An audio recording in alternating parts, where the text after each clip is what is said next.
Қалдарыңыз қалай, дендеріңіз сау болсын, үйлеріңізден ауызбірш кетпесін, береке кетпесін, табыстарыңыз мол болсын, Құдай сол тауып жатқан берекесінің берекетін берсін, ең басты бала-шағаларың аман болсын. Енді білмейтіндерге менің атым Сабира, негізі офиста Сабира Беренина дейді, мамандығым психолог, анамын, бүгінгі жемін, Құдайға шүкір. Енді бұл компания Dandelion-ның жаңа айтты ғой, жаңа амбассадор статусындамын, бірақ өзімді орысша айтқанда благодарный дистрибьютор компания Dandelion деп санайын. Себебі Құдайға шүкір, осы компанияның себебінен, Құдай осы компанияны себеп қылып, өзімде және өзімнің командамда қаншалықта орысша айтқанда финансовая свобода деп қандайда сетевойға барған кезінде осындай сөзді, такие громкие слова дейтін едік. Шынымен 6-7 айда мен өзім және мен өзім лично шақырған топ лидерларының осындай 7-8 айда финансовый свободаға шықтық деп қуанып айталамыз. Ол не деген тұрғанда ақшаны қайдан аламын деген ойдан құтылдық. Осының аты бостандыққа шығу. Енді вообще, конечно, мен айтайын деп едім, бір кішкене нелеріңді қоссаңыздар, жаңағы кім видеоларын қосады көріп отырғанға.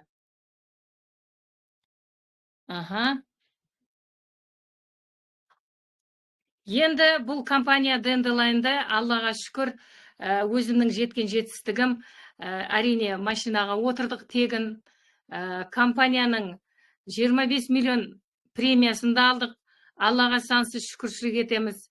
Мыңда бір шүкір, Құдайға тағы да пәтер алдық. Міне осында көп жағдайларымызды жасап жатырмыз. Онымен қоймай, бүгін осы компания Dandelion неге Құдай қолдап тұр деймін? Себебі қанша командамызда кредитін жапса, қарызынан құтылса, кеше ғана қиналып ақшаны қайдан аламын, не істеймін деп отырған адамдар, яғни бүгін денсаулығын жөндеп, кошелегінің денсаулығын жөндеп, бүгін күліп ойнап, қанша отбасының тағдырына, жақсылыққа өзгеруіне, ойларын жақсы өзгеруіне себебіміз тиіп жатқан жайтымыз бар. Енді өшерде мен командаларым отырған шығар, жаңағы бір лайктар жіберіңдер менің сөзімді подтверждать еткеніне. Рас, шынымен шын екеніне.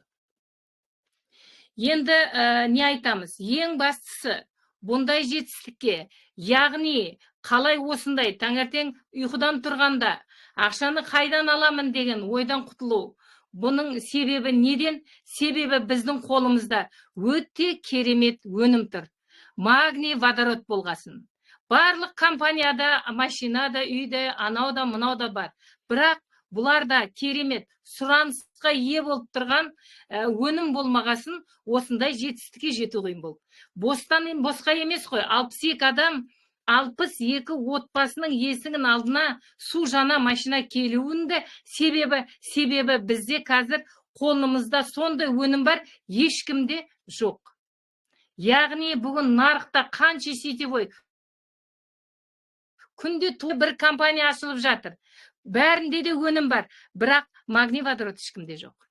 Магний водород бүгін революция жасап отыр медицинада. Неге? Қанша адам инсульттан тұрса, қанша адам сахарына көмектесе, қанша адам жаңағы буындарына көмектесе, бүгін дені сау адам жоқ қой. Адам дені сау болмағаннан кейін, дені сау адамға дені сау ой келуі де өте қиын. Мен айтам ғой, бизнес басар алдында адам деген жаңағы миды освободить ету, яғни миды босату керек. Миды босату үшін ең басты адамның дені сау болу керек. Таңертең тұрғанда шүкір етіп оянып, энергиямен тұру үшін де денсаулық керек. Ал сол денсаулықты міне қанша жылдан бері дәрді іштік. Мысалы, менде жировой гепатоз болды. Дәрінді іштік, докторға да бардық, инъекция да алдық, стационарда да гепатоз кетіре алмадық. Бұл компанияға келіп 3 айдың ішінде жировой гепатоз кеткенін қайдан білдім? Таңертең тұрғанда шаршау жоқ, мен өт қалташам жоқ. Шаршау жоқ, оң жақта бір қиындық жоқ. Аяғымның жүріп тұруына жеңілденгенін мен бірден білдім, бауырымның жақсы болғанына, бауырдың жақсы болғанына. Сөйтіп УЗИ жасасам, жировой гепатоз исключили дейді. Нет у вас жирового гепатоза.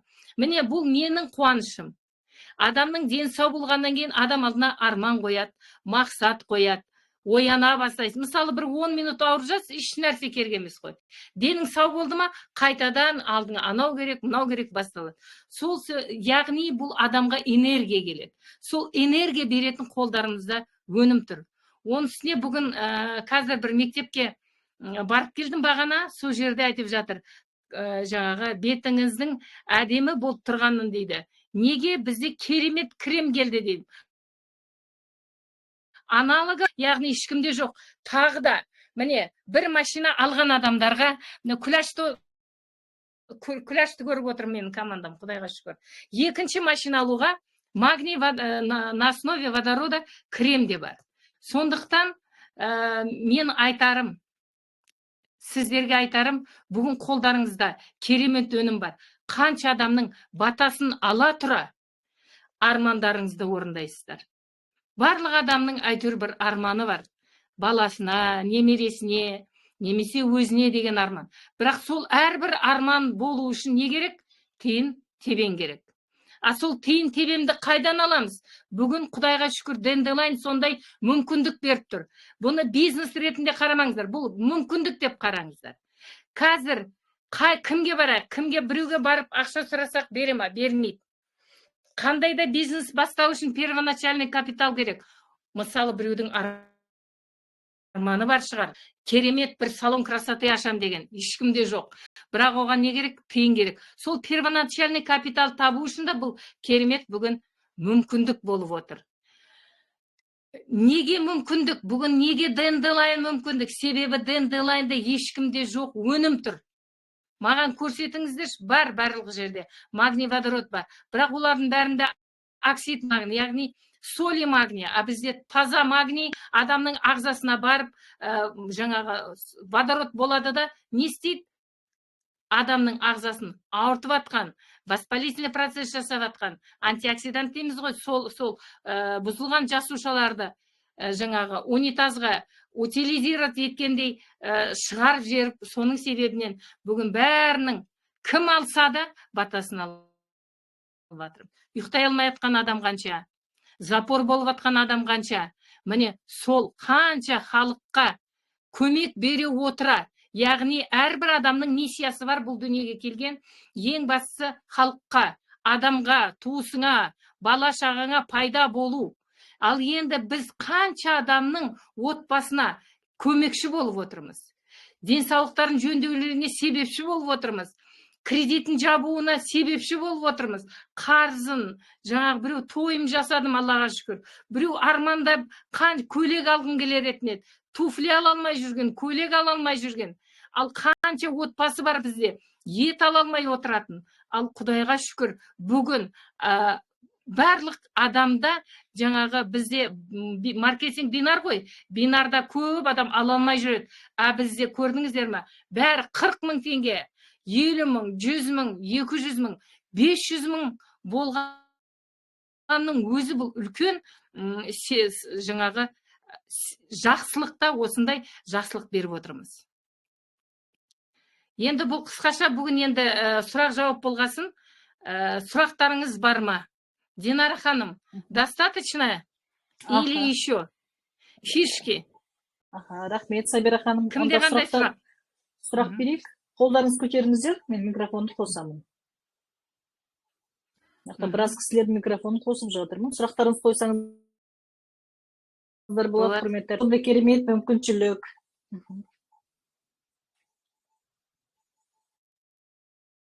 Қазір ғана үйге жүгіріп келдім. Прямо успела включиться. Кімде қандай сұрақ бар, құрметті әріптестер? Бану Ассалаумағалейкум.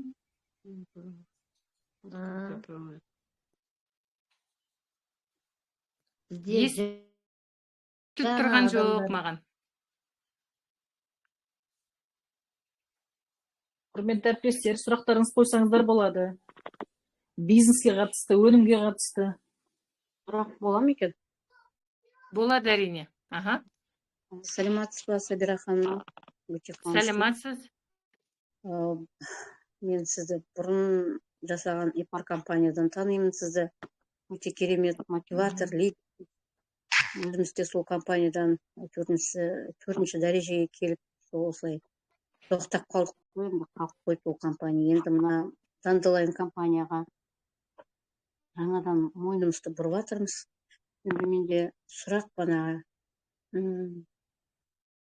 менің жеңгемнің мамасы 87-дегі кісі, ол кісіде онкология по-женски маткаға түскен.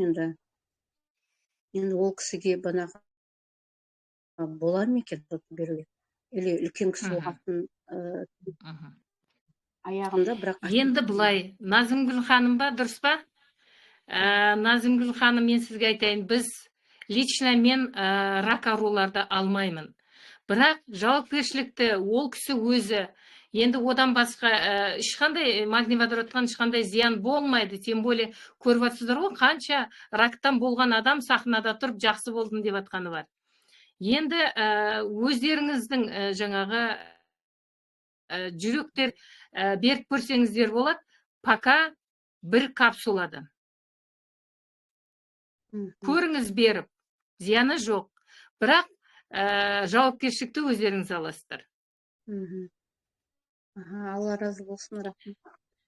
Бірақ мен сіздерге айтайын ба, көбінде әрине біздің өнім тамаша, сөз жоқ.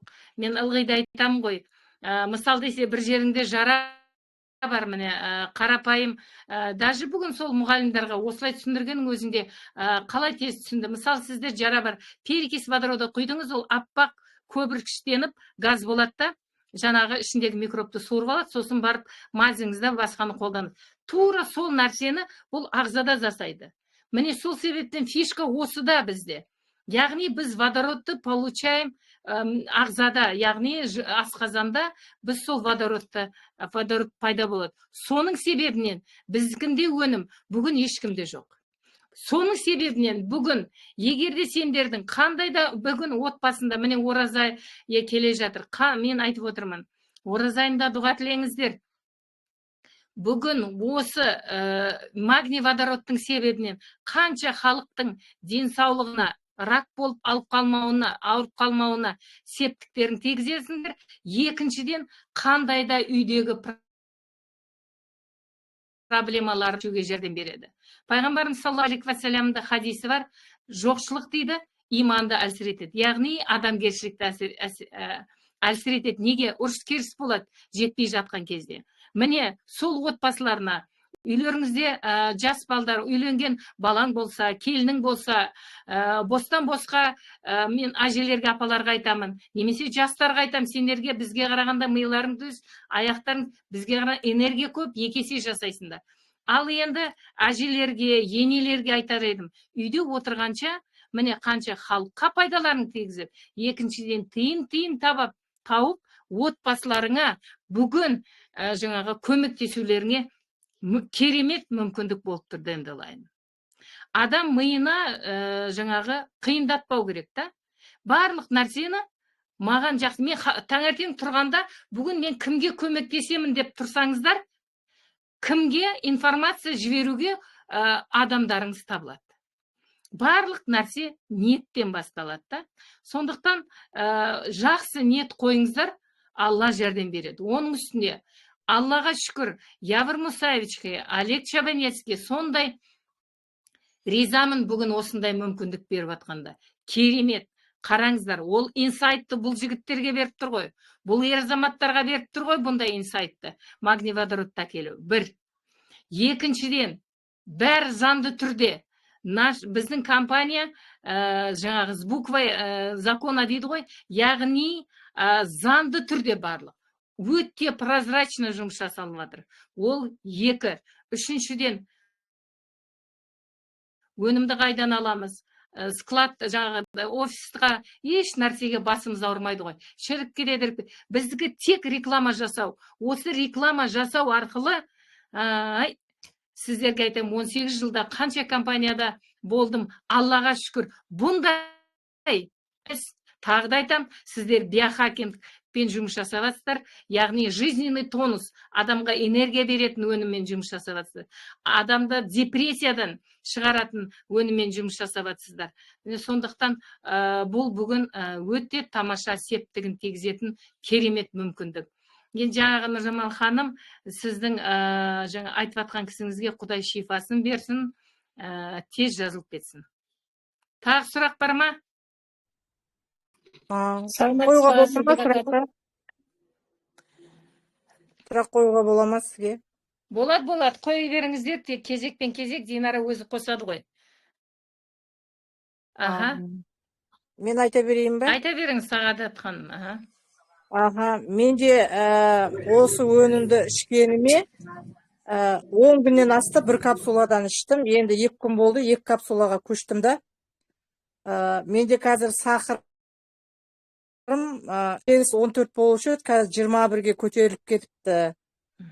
Содан кейін Майра Керімтаевна мен хабарласып едім, ол кісі айтты, аптекадан беретін жаңағы сахардың дәрісі бар, соны тоқтатпаңыз дейді. Соны тоқтатпай, мынаны сонымен қосып ішіңіз дейді. Сол қаншалықты дұрыс, сізден сұрайыншы деген ғой? Өте дұрыс. Неге? Себебі бірден подсознание деген нәрсе бар. Доктордың берген дәрісін, глюкофашин, диабетон, осындай дәрілерді береді, мысал десе, сонымен қосып ішіңіздер. Неге? Сосын жай по динамике өзіңіз алып тастайсыздар. Пока медицину исключать вообще нельзя, конечно. Медицинаның доктордың берген дәрісімен қосып іше беріңіз, результат болады. Сіз енді бір апта біреуден ішіңіз, сосын ударной дозы таңертең 2, түсте 2 ішсеңіз болады. Бізде жақсы результаттар сахарда. Бұл тек қана магний вода, қосымша тағы да басқа өнімдерін алып ішу керек па? Қосам десеңіз, гипалайнды қоссаңыз болады. Гипалайн бізде керемет өнім. Қазір акция болып жатыр, 3+. Үшеуін алсаңыздар, біреуін сыйға. Бізде авылайнға вообще цены нету. Сосын гипалайн. Гипалайн деген брюшная полость, бауыр, көк бауыр, ұйқы без, яғни соның бәріне, ұйқы без деген поджелудочный, соның бәріне өте тамаша дүние келіп тұр, гипалайн деген. Менде жировой гепатоз болды дедім ғой, бауырды май басқан. Сол кезде жаңағы магниймен плюс гепалайн қосып ішкеннің себебінен жаңағы жировой гепатоз кетті. Бұл өте мықты результат. Енді сонда мен қазір енді 2 капсулаға көшіп іштім ғой, 2 күн болды. Соны енді тағы да бір 10 күн сөйтіп ішемін ғой, сонда іше беріңіз, асықпаңыз. Бірақ ананың дәрісін ішіңіз, сосын сізге міндетті түрде кипяток ішіңіз. Қайнақ су бар ғой, ұрттап ішесіз, шай ұқсатып. Қайнаған суды. Ұйқы безіңізге өте тамаша болады. Қайнаған суды. Жақсы, кімде қандай сұрақ бар? По бизнесу қойсаңдар, вообще керемет болар еді. Мен көбінде, бұл мүмкіндік болғасын, мен көбінде адамдарға көбінде жаңағы бизнесті көрсетемін. Қараңыз, неге қиындатпау керек деймін? Пернайым ханым бар ма екен? Сол екеуміз жаңа жылда командам ғой. Кел, статус жабылмай тұрғанына, білмеймін, бәленбай пиви жетпей тұрған. Соны 360-ға бөлдікте, мынанша үлкен пакет 10 күнге осынша, 10 күнге осынша дегеннен кейін миға қиын болмайды да. Бар болғаны маған 10 VIP пакет керек екен дейді. Мысалы, 5 VIP пакетті 15 күнде ендігі болмай барады. Совсем жасай алмаған адам өзі 5 пакетті 15 күнде, келесі 15-те тапсам, болды, жабылып тұр. Бұл миға оңай болды. Оңай болғаннан кейін адамда талпыныс тез болды да, біз қойған мақсаттан 18 бұрын жабылды статусы. Сол сияқты ғой, еш нәрсені қиын қылмаңыздар. Тем более, тағы да айтамын, сіздердің қолдарыңызда кеше кім осы бір презентация бір қолымызда козыр тұрғандай. Яғни біздің қолымызда керемет дүние тұр. бір жағынан Сұрақтарыңыз хам хұрма қойылды. хам сауап дейміз, қанша адамдарға сауаптарың тиеді, форма қалталарыңа түседі. Тағы сұрақ бар ма? Сәбира ханым, тағы Да, сұрақ. да, да. Сіз енді адамдарды сіз денсаулыққа шақырасыз ба, или бірден бизнесқа шақырасыз ба? Сосын желі түрде бана TikTok, Instagram арқылы ма, или бірінші өзіңіздің туыстарыңызды, я бұрынғы командадағы адамдарды шақырасыз ба? Енді мен вообще таныстарымды да шақырдым. Жаңағы TikToktан әлі істемедім, жасайын ба деген нем бар. Жалпы әрине мен көшеден танысуымды қиын емес. Қазір міне барып келдім ба, сол кісінің телефонын алдым. Ең бастысы сіздің даже новичок алып келген кезде бірден бизнесті айтпаймын әрине. Бірінші бұл о кісімен мен тыңдаймын, танысамын. Ең керемет біз үшін для сетевика сильное оружие, это умение улыбаться. Шынымен адамға жылы лебізбен қарау, күлімсіреп қарудың өзі уже адам баласын өзіңізге қаратасыз. Екіншіден комплимент жасау керек адамға. Бізге жылы сөз жетпейді ғой. Мысал десе, біреу күйеуінен неше жыл іздейді, біреу енесінен айналайынды іздейді. Сол айналайынды, сол жылы сөзді сіз берсеңіз, сізге деген көңіл ауады. Ауғаннан кейін сізге доверие, қазақша қалай, сенім артады, сенім арта бастайды. Содан кейін жаңағы қандай да оның проблемасын тыңдағаннан кейін, егер ол шынымен сізге денсаулыққа келіп отқан адамға мен денсаулықты айтамын, ал енді денсаулыққа келіп ол да керек десе, онда бизнесті де артынан барып айтамын. Неге? Тағы да айтамын. Оларға айтамын, сен арманың бар. Мысалы, біреу айтады, мен неше жыл пәтерде жүрмін, маған квартира керек дейді. Ал енді маған айт, шешімің бар ма? Күйеуінің табысы жете ма? Жетпейді дейді. Квартираға кетеді, бала-шағаға кетеді, киімге кетеді, сонымен бітті, жоқ дейді. Ал енді соның шешімін қаяқтан іздейсің? Мысал десе, көкеңе барсаң ақша бермейді, досыңа барсаң ақша бермейді, қайдан аласың? Міне осы мүмкіндік. Халықтың денсаулығын жөндеуіне септігін тигізе отырып табуға болады. Немесе 5 адамды әкел, 5 адам, сол сияқты жаңағы нелерді көрсетемін. Адамды қайдан табам деген сұрақ менде, міне қараңыздар, бизнеске қойдым. Биылғы жылға тағы да компания беріп тұрғанда, Явір Мұсайш, 10 машина алсаңдар да өздерің білесіңдер деді. Биыл тағы да бір машина алсам ба деп мақсат қойдым. Қандай деген сұрақты мен қоймаймын. Қандайды Құдай шешеді. Менікі тек қимылдау, тоқтамау, бітті. Мен көрдім, бұл компания заңды түрде. Мен көрдім, бұл өнімнің қанша адамның батасын алып, қазір қай жерге барсам, айналайын, өркенің өсін, бала-шағаң қызығын көр деп жатыр, осы өнімді не қылғасын. Әрине, міндетті түрде мен ол мақсатымды қойдым, Құдай қаласа, екінші машина алуға тырысып жатырмын. Бірақ қалай деген сұрақты мен қоймаймын. Қалай ол Құдайдың ісі. Өзі біледі қалай екен. Менікі тек қимылдау. Қалай дедіңіздер, ми деген қиындата береді. Ешкім келмесе қайтам, ана сөйтсе қайтам, ана бүйтсе қайтам. Білмей ойға, менікі тек Құдай біледі, баса бересіздер. Сұрақ бар ма? Сұрақ бар. Кто-то видеомен включился и отключился. Сұрақ қоюға бола ма? Болады. Кеш жарық, құрметті Сабира ханым, осы жерде отырған әріптестер, аудиториядағы. Мен бірінші сұрақ қоймай тұрып, бір ұсынысым бар еді, айтуға бола ма? Енді бәрімізде осы компанияға денсаулық үшін келдік, және де қазір барлықтарымыз білеміз, шамалы продукцияны біліп алдық, жақсы продукция. Енді көп, мысалы, ауруларды, біз білетін ауруларға біз, мысалы, айта аламыз, магниш, авиалайныш, хипалайныш деп. Енді кейбір өте сирек кездесетін аурулар бар. Соларға біз олар диагнозын айтқан кезде біз не шетін айта алмай қаламыз. Енді біздің компанияда где-то 24-25 врачтар бар, әртүрлі саладағы врачтар. Енді сол менің бір ұсынысым, осы общий бір чат жасап, сол врачтар, соған біз сұрақ қойып отырсақ, сол врачтарға. Енді Хорошо, біз айтып көрейік, өте тамаша ұсынысыңыз. Енді сұрағым.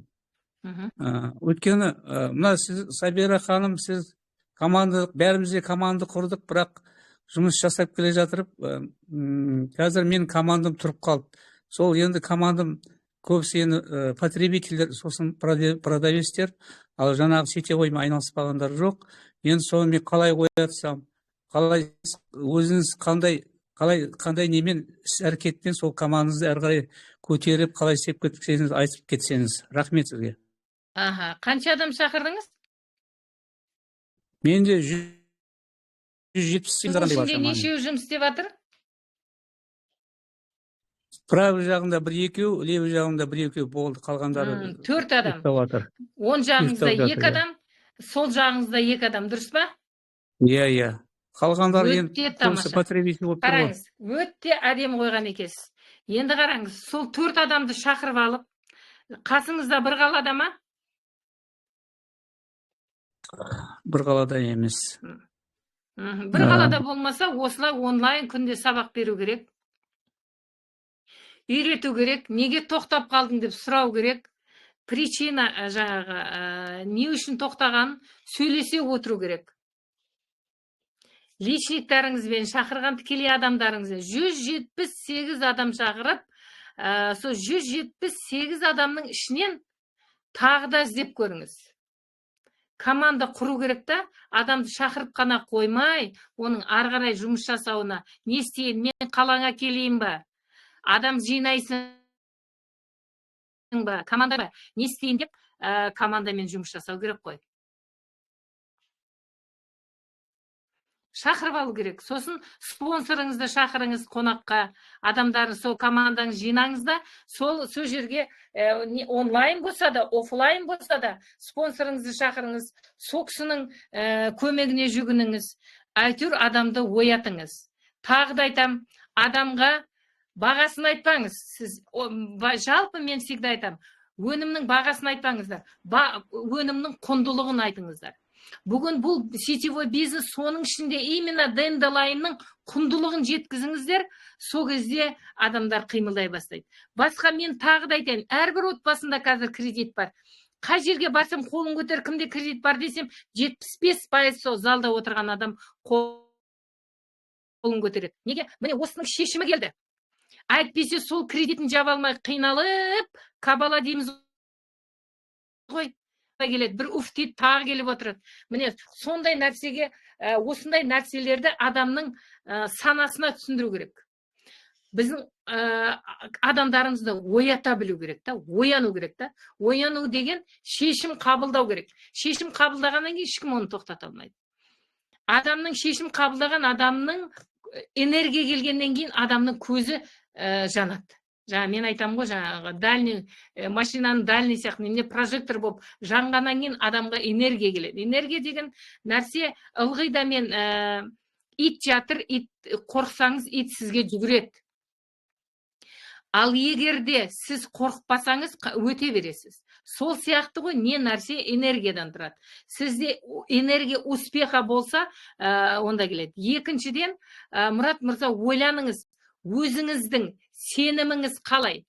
Бірінші, компанияға өзіңізге сену. Екіншіден, өнімге сену. Үшінші, компанияға сену. Осы 3 сенім болса, өзіңізді бірінші сараптап көріңіз.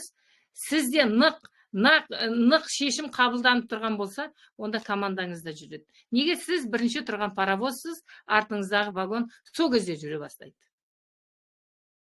Рахмет сізге. Жақсы, пайдалы болған шығар, надеюсь. Сабира ханым, саламатсыз ба? Қуаныштымын сізді көргеніме. Менің сұрағым, менің партнерім, естіліп тұр ма, Сабира ханым? Менің партнерім бір 10 күндей болды, магний водород 1 штуктан ішіп, 1 капсуладан ішіп жатыр еді. Бүгін хабарласты. 5 күннен бері менде запор болып, ішім қатып, қатты ауырған соншалықты докторға барып система салдырып, сол арқылы шықтым дейді. Енді асқазаным да қатты ауырып жатыр дейді. Соны мен спонсорларымнан сұрап ақылдастым. Енді жауапты бердім ба? Өтіп қалған екен. Олай болады, біреулерді өтіп сосын запор болып қалады. Әркімнің организмі индивидуально жеке. Сондықтан сіз адамыз қорықпасын. Таңертең сразу ішкізіңіз. И в течение дня кипяток ішкізіңіз. Жалпы запор болған, өті толып қалған.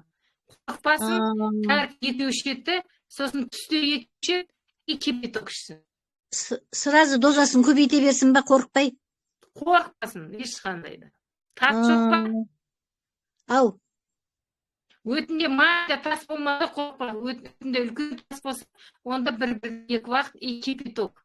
Тағы да айтам, кипяток қолыңыздар, сақтай дегендерге жалпы ішу жүрмеген адамдарға өте тамаша. Иә, ол кипятокты постоянно іштеп, бәрін үйретіп айтып қойдым. Бүгін только я смотрю по этим. По продукции. Да, Динара, вопросы? Авелайнды қосып іше берсе бола ма, Сабира ханым? Сразу жаңағы магнийға авелайнды қосып іше берсе болады ма? Не бола ма? Авелайн қосып іше берсе бола ма, авелайнды? Авелайн өте тамаша. Бірінші очередь, любой келген адамға бірден мен авелайн мен магний қосып берем. Сіздерде мүмкіндік 3+1 авелайн алып алыңдар. Авелайнды прямо енді сөз жоқ. Өте керемет дүние. Оның ішіндегі барлығы таныс өнімдер ғой біздің жеп жүрген. Чеснок дейді, жаңа имбир дейді. Тағы да сұрақ бар ма? Забира ханым, саламатсыздар, бүгін Да. Тұрма. Мына мен сұрайын дегенім, осы любой операциялардан кейін қанша уақыттан кейін ішсе болады? Операциядан кейін біреулер уже бір аптадан кейін ішкісі келіп жатыр да, қалай деп қарайсыз оған? Енді операциядан кейін, смотря какая операция, в любом случае реабилитациясы өту керек, сондықтан я думаю, 1-2 аптадан кейін лучше. Ну, смотря по динамике, тағы да әркім по-разному переносит операцию. Ішкісі келіп жатса, тағы да айтам, жауапкершілік өзіне алады да, бисмилля деп біреуден бастай беруге болады. Рахмет.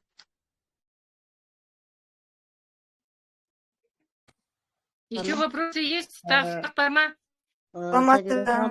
Менде танысым сұрап жатыр, гепатитқа қалай ішсін? Алло. Естілмей қалды. Алло. Гепатитқа қалай ішсін? Гепатитке қалай ішсе болады деді. Гепатитке как раз таки гепалайн бар. Қараңыздар, біздің магний водород, любой өнімде, болгарен өніміне магний водород қосыңыздар. Неге? Магний водород бұл транспортер, бұл КамАЗ. Жаңағы қандай доктордың өнімі болса, біздің өнімде соны КамАЗға салып керек жерге апарады. Сондықтан сол сияқты гепалайн и, конечно же, магний водород гепатитке. Гепалайн таңертең екеу, жатарға и магний водород таңертең бөлшікте біреу. Мен олай беремін. Сабира ханым, саламатсыз ба? Сұрақ қойсам болады ма, Сабира ханым? Саламатсыз, Айлым, да, тыңдап тұрмын. Сұрақтарыңыз қойыңыздар. Саламатсыз ба, Қарағанды қаласынан Диназ есімім. Менің шақырған партнер, енді лидерім ба, спонсорым, ол кісі басқа компанияға кетіп қалды. Мені группа, өзім личный адамым, 26 адамым бар. Мастер статусын. Енді сол кісі мені өзім бүкіл қыздар шығып, сол басқа компанияға шықырып жатыр. Бәрін өзімізге ұнай. Не істей, спонсор жоқ. Соны маған не істеуіме болады, айтасыз ба? Мен түсінуімше, Дилназ ханым, сіздің спонсор басқа жаққа Естілмей тұр. Естілмей ма? Алло. Алло. Мен сізді естіп тұрмын, мен естіпсіз ба? Динара, меня слышно? А?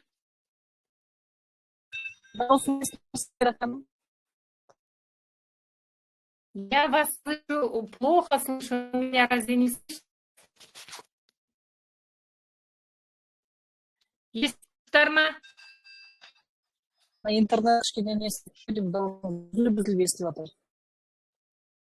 Алло? Интернет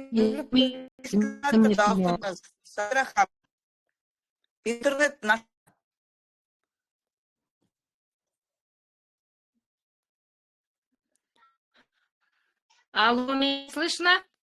Мен естіліп тұрмын ба? Естіп тұрсыз, Сабира ханым, естіп жатыр дауысы. Болды, естіліп тұрсам, айтайын, қараңыз, сіздің спонсорыңыз сізді шақырып басқа компанияға кетіп қалды, дұрыс па? Енді мен не істейін дейсіз ғой? Сізге айтайын, адамға сенбеңіз. Енді ол кісінің жауапкершілігі жоқ адамға біз еш нәрсе жасай алмаймыз. Сіз біреуді шақырдыңыз ба? Сол адам жетістікке жеткенше сіз жауаптысыз негізінде. Лидер деген сөз кім? Ақшасы қалтасында ақшасы көп адам емес. Лидер деген сөз ізінен адамды ерте алатын адам. Жауапкершілігі мол адам. Дисциплина дейміз ғой, дисциплинированный адамды біз лидер дейміз. Енді сіз оған қарайтын ештеңесі жоқ спонсорыңызға. Әрине, ол кісі өзі ғана кетіп қалмай, тағы еще сіздің командаңызды шақырып жатқаны әрине дұрыс болмайды. Неге? Себебі біреудің дастарханына қол салғанмен бірдей болады бұл. Бұл, яғни, былайша айтқанда, ұрлыққа жатады ғой, образно говоря. Неге? Себебі сіздің нан жеп отқан жеріңізден алып кету дұрыс емес. Бірақ мен сізге айтайын, ол жаққа барып, мысалы, сіздің шақырған адамыңызды алып, ол жаққа барса, міндетті түрде о жақта оның жұмысы жүрмейді. Неге? Себебі біреудің дастарханына қол салғасын. Міне сондықтан егер де осы жерде отырғандарың басқа компанияға кету деп шешім қабылдасаңыздар, әдемі біреудің дастарханынан мен бір күн нан жесем, ол адамды жамандауға құқым жоқ. Неге? Дастарханнан нан жедім. Сол сияқты Денделайннан нан жеп отырып, басқа жаққа барып, жаман ақкөк деуге болмайды. Бұл адамгершілікке де жатпайды, этика бизнесі дейді, оған да жатпайды. Яғни бизнестің жаңағы заңын бұзасыздар да, жамандау басқа компанияны неге жамандауға болмайды. Екіншіден, өзі ғана кетіп қалмай, сол жақтың адамдарын тартқаның бәрі, яғни сіздің адамыңыз тартқаның, ол өте дұрыс емес. Бірақ енді амал қанша сондай спонсорға кезіктіңіз. Сіздің қазір мақсатыңыз сол шақырған адамдарыңызды мастерға жеттіңіз. Астыңызда міндетті түрде жасап жатқан адамдары бар. Соларды жинап алып, солармен команда болу керек. Команда деген бір туыстай болу керек. Команда деген бірге қандай да нәрсені ақылдасып отырып шешетін дүние болады. Сол себептен адамдарыңызды жинап алып, осы нәрсені айтасыз. Тағы да айтайын, біздің компаниядан кеткен адамдар көп. Машинасын алып алып, ертесі күні мен кеттім, бұл компаниядан кетіп, қайтадан жалынып, осы компанияға Явр Мусаевичке күні совет лидеров болды 2 күнде. Явр Мусаевичке заявление жазып, қайтадан келейікші деп жалынып жатқан адамдар бар. Бірақ мен сіздерге айтайын, оларды енді біз алмаңыз да, ол кісіде енді алмайым деп шешті. Неге? Басқа жақта алтын бар екен деп, мына жақтағы барын кетуге болмайды ғой. Мысал десе, супер директор машина алды. Аужаным, бабаң бере ма, көкең бере ма? 12,5 миллион ақшаны. Осындай сыйды ала отырып, қалай басқа компанияға кетуге болады? Аужаным, сен тілеуін тілесей, біреу саған бір туысың, бір машина алып берсе, күнде айтасың ғой, мынау алып береді, бәленше алып береді. Ал сол сияқты сол компаниядан, сондай сол компанияны айтып жүрмейміз бе енді? Құдайға шүкір деп. Екіншіден, фундамент уже құрылды, кірпішін қойып қойды. Тек төбесін жапса, бір рахатқа бөленетін кезде басқа жаққа барып сол жұмыс қой. Қайттан фундамент құю керек, кірпішін қалау керек, ол кірпішті сатып алу керек, яғни жан жаққа кету керек, энергия оның адам табу керек деген сөз сияқты. Міне сол себептен басқа жаққа бүгін 15% алып жатқан жерінен бинардан, біреу 20% бинар алып жатқан жерінен мына жаққа қайтып келгісі келіп жатыр. Ал 20% беріп жатыр ғой, бізде 8. Неге бері қарай келді? Себебі оларда тағдайда магниводрат жоқ қой. Оларда біздікінде авелайн жоқ қой. Біздікінде гепалайн жоқ қой. Түсінесіздер ма? Бүгін елдің бәрін бауыры ауырады. Бүгін бәрі құрттан ауырады. Бізде керемет, айта алмаймын, магниймен вот жұмыс жасап тұрған екі өнім бар. Кімнің болса да денсаулығына жақсы болады. А ол жазылғасын анаған айтады. Сөйтіп қой біз товарооборот жасайтынымыз. Көрдіңіздер ма? Міне магний водород акция болды ма? 40 адамдар алады. Неге? Себебі ол тез өтеді. Ал тез өтетін өнім болмағасын, ана жерде маған десе 50% бинар берсін, пайдасы жоқ. Өнім өтуі қиын да. Сондықтан ешқайда кетіп әуре болмаңыздар бүгін. Тағы да айтам, Құдайдың қолдап тұрған компаниясы. 62 машина бір жылда алу, бұл деген феномен. Еш уақытта сетевой бизнесті, в истории сетевого бизнеса болған емес. Бір жылда 62 машина. Неге алды? Өнім өтімді болды ғой. Сондықтан сіз өзіңізге мықты болыңыз, командаңызды шақырып алыңыз, сөйлесіңіз, компанияның құндылығын көрсетіңіз, компанияның заңды түрде болғанын көрсетіңіз, ақшасын аямай беріп жатқанын көрсетіңіз, халыққа бітті машинаны жапты ма, сол күні беріп жатқанын көрсетіңіз. Бұндай компания жерде жоқ. Қанша компанияда жүрдік қой. Жеттік машинаға, жеткен кезде бүйтіп сахнаға шықтық, бүйтіп плакатпен автобонус алдық деп. Ертесі күні салонға кірсек 10%-ын төлейміз, қалған кредитке аласыз деп. Бұл қалай болғаны? Міне сол сияқты компаниялардың талай-талайын өтті. Ақшамызды аламай жүрдік. Жаңағында внутренний деньги деп. Міне сондықтан сол себептен осындай мүмкіндік болып тұрғанда тағы да айтам, қорқпаңыз, командаңызды жинаңыз, қорқынышты алып тастаңыз. Менен жақсы спонсор жоқ деп өзіңіз ішіңізден ойлаңыз да, командаңыз жинап алып сөйлесіңіз, ешқайда сізден кетпейді. Ассалаумағалейкум. Уалейкум сәлем. Бұл Қарақалпақстаннан, Нөкіс қаласынан. Менің сұрауым бар еді мынадай. Мына магний водород обязательно керек пе болгарка несілеріне ішкенде, или можно без магний водорода? Қалай болады? Конечно, можно без магний водорода. А эффект какой будет? Эффект шикарный. Эффект классный. Мощно желчі гонит, өтті дайдайды. Гепалайн мен авелайн вообще чудо-продукт для меня лично. Без этого артролайн, синерджелайн, да все они работают. Вообще артролайн, скальпель хирурга. Даже если забудьте, если у вас нету магния, болгарский продукт, чудо-продукт, тоже классно работает. А если совместно с магний-водородом гепалайн, значит... если совместно с магний-водородом, я еще раз говорю, он мало того, кровь разжижает, свободные панацея от свободных радикалов. Плюс еще магний водород, он хороший транспортер.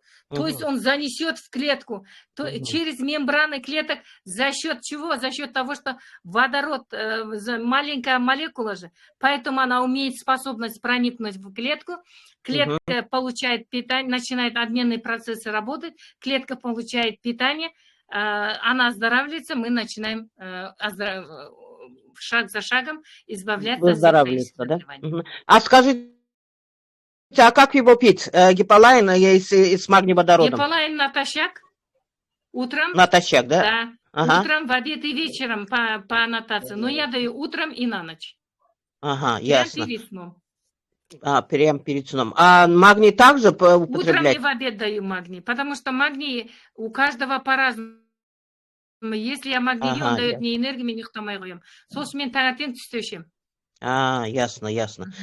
Ой, благодарю вас. Вопросы бар ма, тағы сұрақтар? Кеш жарық, мен естіліп тұр ма екен? Естіліп тұрсыз. Алло. Кеш жарық, менің бір сұрағым бар еді. Мен Атырау қаласынан болам. көбіне менің командамда 2-3 адам 25 мың теңгенің магний водородына көшіп кетті. В общем, имеется в виду менің потребительдер, ол кісілер бизнес жасап жүрген жоқ, бірақ ұзақ уақыттан бері алып жүрген адамдар, енді қазір сол 25 мыңнан сататын адамдар бар деп сол кісілерге кетіп қалды. Сондай немен айналысатын кісілерден қалай құтылуға болады? Менде даже инстаграмдары бар, парақшалары. Ол адамдардың данныйларын спонсорыңызға айтыңыз, Явр Мусаевичқа жібереді и не будет принимать меры. Ондай нетілмейді, ұсталмайды ол кісілер бар ғой. Инстаграмына мен өзім тікелей шығып сөйлескенде ашықтан айтып тұр, сіз маған Каспиге или Народныйға 25 мың теңгеңізді жібересіздер. Жоқ, соның телефонын Явр Мусаевичқа жібересіздер ғой. И доказательствосын жібересіздер. Болды? Примут меры. Хорошо, рахмет. Қайырлы кеш. Мен естіліп тұрмын ба? Мен Шымкенттенмін. Естіліп тұрмын ба? Өте жақсы естіліп айта беріңіз. Виталигаға не айта аласыз? Не қандай не принимать етсе болады? Практикаңызда болды ма? Менің практикамдан болған жоқ, бірақ менің командам практикасында болды. Витилиганда түрі болады, но в любом случае магний авалайн ударной дозой. Қолдарына шыққан, қолдарына. Авалайн деймін, таңертең екеу, жоқ, таңертең біреу, жатарға үшеу беріңізші, и магний водород бір-бірден 2 уақыт беріңіз. Неше жаста?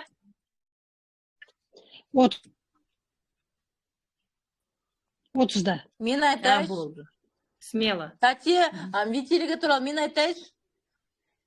Айта беріңіз. Қараңыз, менде мынандай болған, Диназ болған Қарағанды қаласынан. Мен өзім кәсіпкермін, өзім традиционный бизнесім бар. Бізде бір көрпе тігетін қыз бартын. Соның жолдасы ноябрь айында сол витилигінің ақтандақтар ғой, қолына шығып. Сосын мен қарадым да, қонақта болғанда айттым, мына кісіге енді мен өзім продукцияны бүкілін өзім ішкенмін, бүкілін оттыйды білем. Мына кісіге витилигияға жаңағы авалайн мен гиполайн 2-2-ден тастадым, 2 магний алдып, большой пакетке жазылды.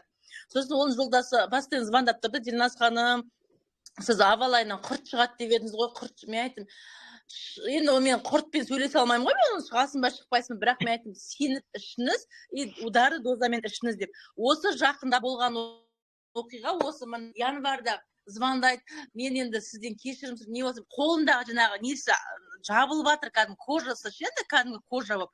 Жаңағы пойызда келе жатқан кезде ішім қатты ауыртып, прям ауырып. Ол ноябрьден бастап ішкен. Сосын, естественно, туалетке адам соткамен бармайды ғой. Жаңағы 3 құрт шыққан, представляете, прям ұзын 3 құрт, біреуі тірі, екеуі өлі дейді. Туалеттің пойыздың ішінде.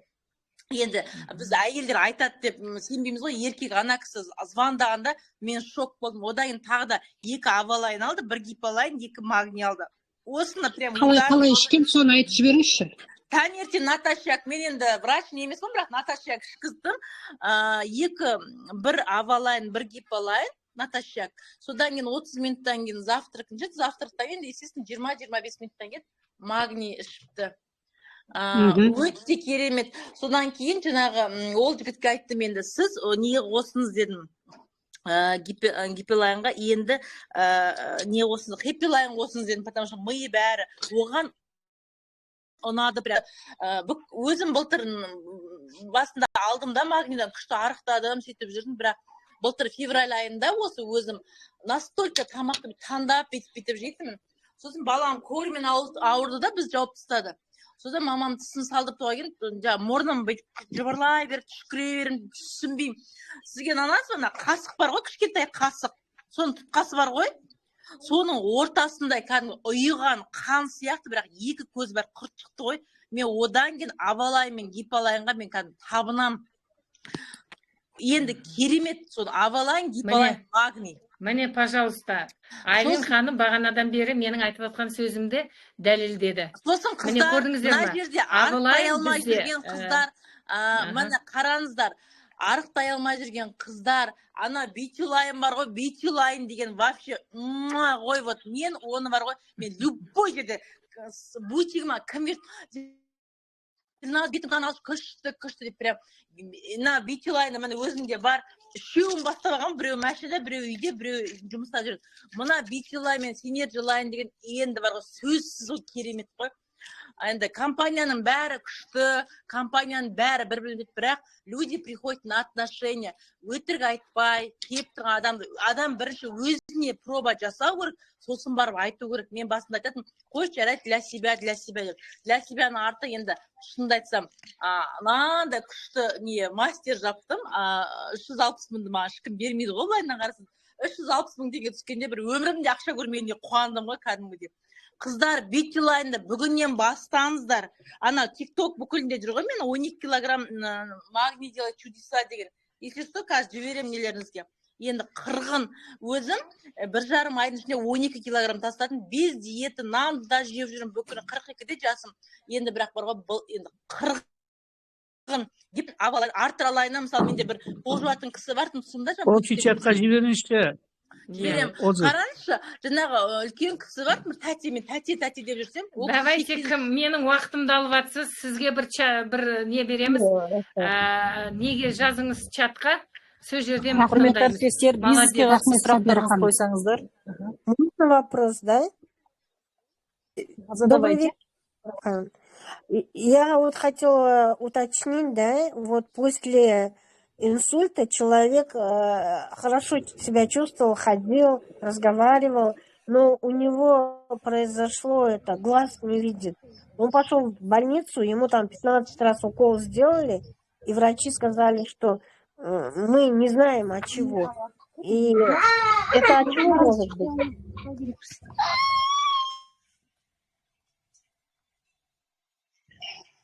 Пробивать. H2 премии. Или как? Как? Что скажете? Динара, вы услышали? Я что-то плохо услышала. Вопрос. Еще раз я вам повторю. Можете повторить вопрос? Такое, вот человек после инсульта выпивал H2 премиум, да? И это Артерлайн пропивал, ему хорошо было. Он на поправку пошел. Но он дальше пропивал, и у него один глаз, короче, в общем, это не видит. А он потом пошел в больницу, ему там 15 раз укол сделали, говорит. И врачи говорят, уже мы ничего не сможем сделать. Я вот хотела уточнить, как, от чего это, и дальше может он пропивать эти лекарства или нет? Дальше он не то, что не может, он обязан пропивать, у него же разжижать кровь надо, это жизнь. У него давление было, Но я думаю, да. что вы ему еще дайте Synergy Line. Дайте ему Synergy Line, не надо было давать 15 уколов, у него что, отек макулы был или что? Какой диагноз у него? Почему сделали 15 уколов? Это раз, но это не от магния же водорода у него со зрением что-то, это в любом случае что-то где-то сыграло свою роль.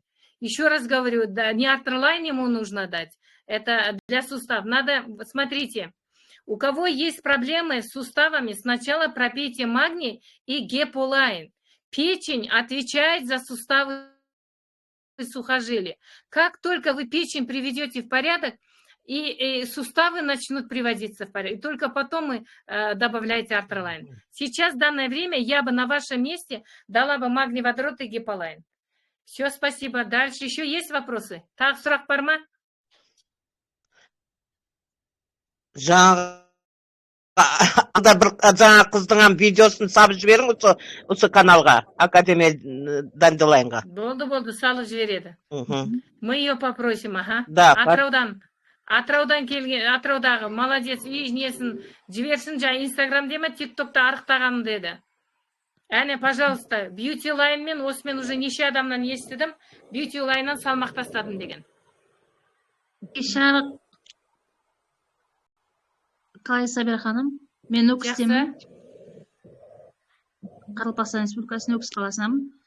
Бізге продукция қашан келеді екен, бізде қашан ашылады екен, сол бізге не болып жатыр. Мына бизнесті Явр Мұсаевич айтты, күнді күтудеміз, барлық регистрация өткен заңды түрде, енді сол сертификацияны күтіп отырмыз деді. осы 7-де ма, в общем, мартта ма жаңалық күтіп отырмыз, в общем. 4-5 күнде ма, тек сол сертификация, а так бәрі дайын. Даже, я помню, былтыр Явр Мұсаевич айтып жатқан, бір ай, 2 ай бұрын ба сонда сөйлескен. Даже налог төледі Өзбекстанға ашылмаған. Бір зат сатылмаса да. Ташкентпен бәрімізге Ташкенттің ашылғаны керек. Бәріміз асыға күтудеміз. Енді көбін күттік, 40-на шыдап, енді тағы біріне шыдайық, Құдай қаласа. Жақсы. Сабира ханым, сәлематсыз ба? Мен Әсиямын Жаңаөзеннен, қалайсыз? Жақсы, шүкір.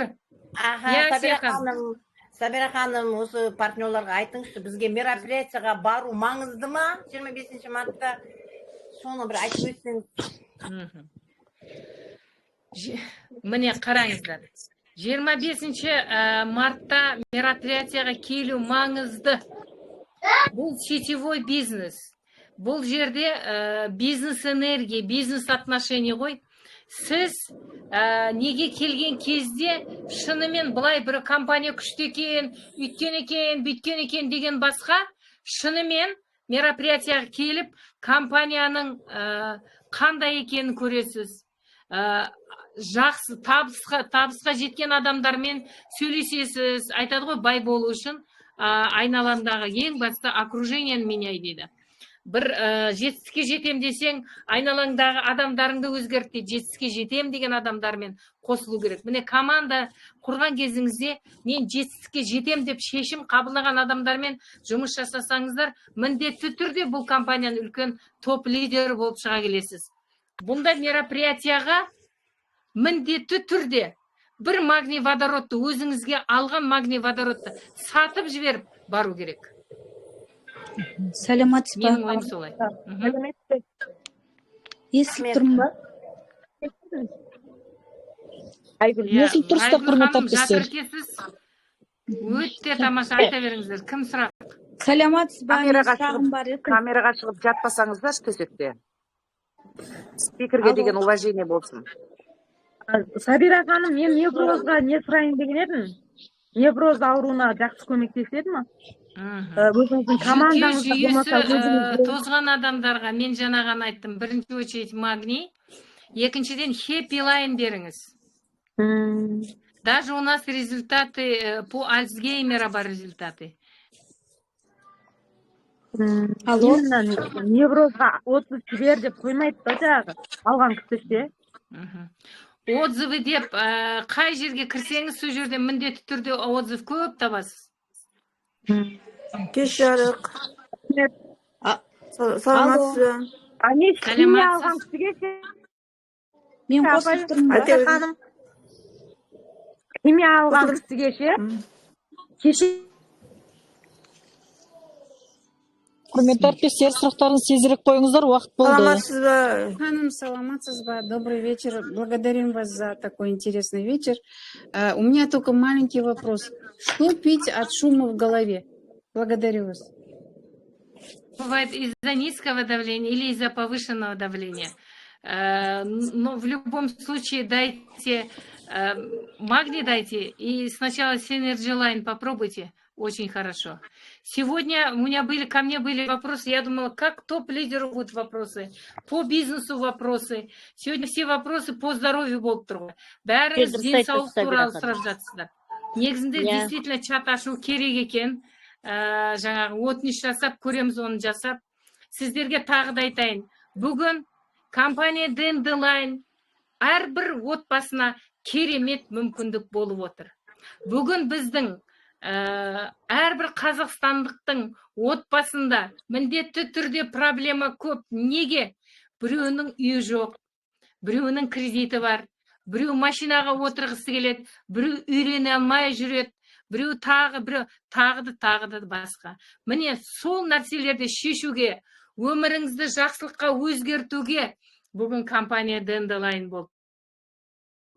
Тағы да айтамын, неге Dandelion деп отырмын? Себебі мен осы Dandelion'да отырғасын емес, себебі осындай керемет сендердің қолдарыңызда керемет өнім болып тұрғаның себебінен мен сіздерге айтам, бүгін қандай да жағдайларыңызды шешіп алуға, өмірлеріңізді жақсылыққа өзгертуге. Менде жаңағы командамда бір қыз бар, мысалы десе, любой уақытта дейді, шетелге барам десем, 2 апталық зарплатаны шешем де кете берем дейді. Негізінде Алматыға келу мен үшін арман еді дейді. Осының өзі қандай міне керемет жақсылық. Сол себептен тағы да айтамын, осындай керемет маркетингін беріп отыр. Ең аз, мен сіздерге айтайын, компанияның басшылары бүгін жомарт болып отыр. Әрбіреуіне машинаны, бізге машинаға жету оп оңай. Неге? Керемет өнім бар, маркетингіде жаңағы накопительный қандай условиясы, бір кереметтей условиясы да жоқ. Аллаға шүкір, машинаны алу үшін сол не болып келіп жатыр? Накопительно болып келіп жатыр. Енді тағы да айтам, кеткен адамдарға қарамаңыздар. Керуен ит үреді, керуен кетеді. Анау дейді, мынау дейді, ешқайда қарамаңыздар. Алдарыңызға мақсат қойыңыздар да, Құдайға тапсырыңыздар. Қалай деген сұрақты қоймаңыз. Маған керек деңіз, гарантия Құдайдың беретіне. Оның үстіне ораза айы келіп жатыр. Елге тыныштық сұраңыздар. Үйлеріңізге ауызбіршілік сұраңыздар. Компания Денделайнның арғарайда осы 1,5 жылдың ішінде қанша отбасының үйінің қуанышын болуына септігін тигізді. Арғарай да осындай септігін тигізе берсін деген дұғада болыңыздар. Бүгін осы чатта отырғандарыңызға, мені сыйлап келіп отырғандарыңызға Құдайға шүкір, Құдай тілеулеріңізді берсін. Осы компания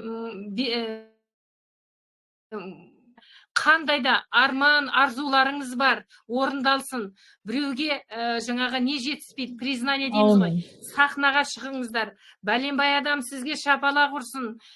Сіз үшін керемет әншілер өлең айтсын. Осындай жетістікке жетіңіздер. Табысты болыңыздар. Табысыңыздың Құдай берекесін берсін. Тағы да айтам, ниет, барлық нәрсе ниетте. Ниет дұрыс болса, міндетті түрде бизнесте болады, командада болады, өздеріңізді сыйлата да білесіз, өздеріңіз сыйлай да білесіздер. Рахмет, Сабира ханым. Негізі менің бастапқыда осы академияны ашарда басты өзімнің бұйымтайым бар еді. Амбассадор статусындағы үлкен лидерлердің сабағына қатысу. Бүгін негізі мен де ойладым, именно бизнеске қатысты әріптестерім сұрақ қояма деп. Себебі құрметті әріптестер, алдарыңызда аз уақытта компанияның өте үлкендігіне жеткен автокөлік пәтер иегері Сабира ханымды бүгін қонақ шақырдық. Сол үшін келесі осындай кездесулерде именно бизнеске қатысты бұйымтайларыңызды қойыңыздар. Себебі көптеген партнерлардың қазіргі загвоздкасы сол ғой, бизнесті қалай бастаймын, сетевойда менің хабарым жоқ дейді. Міне сондай сұрақтарды қою керек. А так академияда мен стараюсь қазір таңда врачтарды да подключать етуге, дәрігерлерді. Дәрігерлерге әр саланың өзінің маманына қою керек сұрақты. Бұл кісіге бизнеске қатысты сұрақ қою керек еді. Өйткені инструменттеріңіз бар, фишкаларыңыз бар өзіңіздің. Соны мен сондай сұрақ қояма дедім. Мен просто өзімде автобуста келаттым. Дұрыс не істемей аттым. Енді Динара ханым, сізге рахмет. Еңбегіңіз жансын. Сіз бүгін қанша адамның сұрақтарының алуына себепкер болдыңыз. Оның өзі, Құдай айтады ғой, сіз біреудің проблемасын шешсеңіз, Құдай сіздің проблемаңызды шешсін. Команда келсін сізге де. Әрине, мен дәрігер емеспін, но бірақ мен дәрігер болмасам да тәжірибеммен бөлістім бүгін, міндетті түрде. Сондықтан тағы да айтамын, қорықпаңыздар, қорқынышты алып тастаңыздар. Ең бастысы өзіңізге сеніңіз. Сіз ең мықты адамсыз. Сол кезде мықты адамға мықты адамдар келеді. Сабира ханым, уақытымыз бітті ма? Тағы да бір 5 минут уақытыңызды бөлсеңіз. Бізде кеше байқадыңыз лидерский чатта көптеген қазіргі қозғалып жатқан актуальный тема переманивание деген. Қазір көптеген лидерлеріміздің өзі, енді это в кавычках дейміз ғой, әртүрлі компания кетіп, өздері ғана кетпей, арттарынан командаларды алып кетіп жатыр. Вот соған сіз не айтар едіңіз қатарымызда отырған новичоктарға? Тағы да отырған новичоктарға айтамын. Мен жаңа айтып кеттім ғой. Біреудің алып келген лидер деген өзі адам жинау керек, команда құру керек. Біреудің дайын тұрған командасын алу деген сөз, біреудің дастарханына қол салу деген сөз. Яғни біреудің жеп отқан нанын тартып алу деген сөз. Түсініп жатсыздар ма? Сіз біреудің нанын тартып алсаңыз, міндетті түрде біз білеміз, төбемізде Құдай бар екен. Дұрыс па? Сондықтан бұл дұрыс емес нәрсе екен. Кім болса да оны біледі. Оны тартып алғанымен, сіздерге айтайын, одан түк шықпайды. Ол бір. Білесіздер ғой, біреудің адамын переподписка жасағанның өзінде жұмыс істемей қалады. Екіншіден, жақсылықтан жақсылық іздеп керек жоқ. Тағы да айтамын. Бұндай жақсылық 18 жылда қандай Америка, орыс компания, Қытай компания, қандай компанияда жасамадық. Немесе көрмедік. Бірақ осындай жақсылығы бар компанияны осы уақытқа дейін көрген емеспін. Бұның өзі үлкен показатель. Сіздерге біреу компания Dandelion жаман десе айтыңыз. Сіздің компанияңыз 1 жыл 4 айда 62 машина берді ма деңіз. Жоқ дейді. Неге? Себебі оларда біздікіндей өнім жоқ қой. Біздікіндей крем жоқ қой. Біздікіндей маркетинг жоқ қой. Ең басы біздікіндей умение управлять бизнесом деген бизнесмен учредительдер жоқ қой. Бір, көп сетевой компанияны бізді кім ашады? Сетевиктер ашады. Сетевиктердің управлять бизнесом, біздің көп сетевой компанияда болдым, сетевиктер ашқан. Тапқан табысқа үй алып алады, машина алып алады, болды. Тапқан табысты не істейді? Жеп ішіп қояды. А біздің Явр Мұсаевич айтады, біз тапқан бизнесті әлі бизнеске салып жатырмыз дейді. Бұл бизнесменское мышление, да, бизнесменнің мышлениясы. Неге? Арғарай өндіру керек қой. Ең аз 3 жыл, 4 жыл біз, мен де міне традиционный бизнесте жұмыс жасадым, 3 жыл, 400 күш саласын, сосын барып табысталасын, сол сияқты ғой. А бізде сетевиктер ашылады, ақша келді, бәрі бөліп алады да, сонымен ұрыс керіс болады. Тем более сетевик екеуі қосылып ашылса, үшеуі қосылып ашылса, барып әуре болмаңдар. Алысқа бармай қойық, міне барды ғой, кетті ғой, қайтадан келіп жатыр дейді, жалынып жалпайып. Әне. Жақсы керемет болған болса, неге 1 ай болмай қайтып келеді? Неге 2 ай болмай қайтып келеді? Себебі компания Dandelion деген бұл керемет Құдайдың берген мүмкіндігі. Керемет бүгін әрбір кімнен сұрасаң да бүгін магний водородты біледі. Кімнен сұрасаң 85% айтады, мен дейді результат алдым дейді. Міне осындай өнім тұрғанда қайда барасыздар? Қайда кетесіздер? Алдыңызда міне мен отырмын. Мен сияқты сіздерде 2 көз, 2 құлақ, 2 мұрын бар, 1 мұрын бар. Сол сияқты.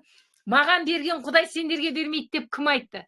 Ең бастысы шынымен нық шешім қабылдау керек. 1. Екіншіден, алды-артыңа қарамай басу керек, да. 5-й, 7-й скорость па, неше скорость бар машинада? Сол скоростьті басып, тоқтамау керек. Баса беру керек, бітті, алдыға қарай жылжиды. Тоқтамаңыздар. Бір жерде, ойбай, бір жерде алтын бар екен деген бос әңгіме, от добра не ищут дегенде, орысша айтқанда, жақсылық беріп тұр. Бүгін Құдайға шүкір, сансыз шүкіршілік етемін, Аллаға дұға қылып жатырмын. Я Алла, осы компания, бүгін осы жерде отырғандарыңның Құдай тілеулеріңізді берсін. Тағы да айтамын, басқа жаққа барып әуре болмаңыздар. Күйіп кетесіңдер, өкініп қаласыңдар. Сосын қайту қиын болады, да. Компания заңды түрде істеп тұр. Компания өнімін әкеліп тұр. Уақытында табысты беріп тұр. Болды, басқа еш нәрсе керек жоқ. Осы 3 нәрсені білу керек. Управленец болу керек, дұрыс. Финансовый подушкасы болу керек, 2 бизнесмен. Сосын деген продукция болу керек. Действительно реально работающий. 3-ші маркетинг қолайлы болу керек. Бүгін біздің маркетинг қолайлы, накопительно, жай басып барса да статусты жабады, тез-тез істесе де статусты жабады. Бірақ сетевой бизнесті ескеру керек, скорость керек. Айта беріңіздер, күніне 5 адамға, шынымен 5 адамға айтып жатсыңдар ма? Бизнес болмай жатыр деген адамнан сұрақ қоямын. Күнде 10 адамға айтып жатсыңдар ма? Көшеге шығып, ең болмаса 5 адамға аяқты тоздырып, ауыздарыңызды шаршатып, реклама беріп жатсыздар ма? Жоқ болса, онда сіздер әлі 100% жұмыс жасап жатқан жоқсыздар. Сондықтан ешкімді ренжімеу керек. өздеріңізге бүгін жазбаған болсаңыздар, бүгін арман мақсатыңызды жазыңыз, Құдайға тапсырыңыз, тәуекел етіңіз. Гарантия, Құдай ниет дұрыс болса, ойың дұрыс болса, обязательно Құдай оны орындайды. Жақсы, рахмет сізге, Сабира ханым, бүгінгі бөлген уақытыңызға. Кеше бір рет сұрандым, сіз сразу келісіп, бүгін академияда өзіңіздің білген фишкаларыңызбен, инструменттеріңізбен бөлісіп жатсыз. Алдағы уақытта да сізді академияға шақырамыз. Өйткені сіз сияқты білікті мамандардың білімі бізге аса қажет. Рахмет сізге. Әрине, Алладан қайтсын. мен осы компанияның болуына, қанша адамның жақсылығына себепкер болдым. Қанша отбасының машина алып жатқан қуанышында болдым. Қанша адамның кредитін жауып маған қуанғанын көрдім. Төбесін жапқанын көрдім. Үйіне су кіргізгенін көрдім. Той жасағанын көрдім. Әрине, мен бұл компанияда болмағанда қай компанияда болам? Сондықтан Динара ханым, рахмет сізге. Бала-шағаңыз, қызыңыз көріңіз. Келе жатқан оразайымыз бәрімізге мүбәрак болсын. Дұға тілектеріңіз қабыл болсын. Рахмет, шақырыңыздар. Міндетті түрде біз шаршамаймыз. Шақырсаңыз келеміз. Рахмет. Жақсы, сау саламатта болыңыздар. Мен ойлаймын, пайдалы болды деп бүгін.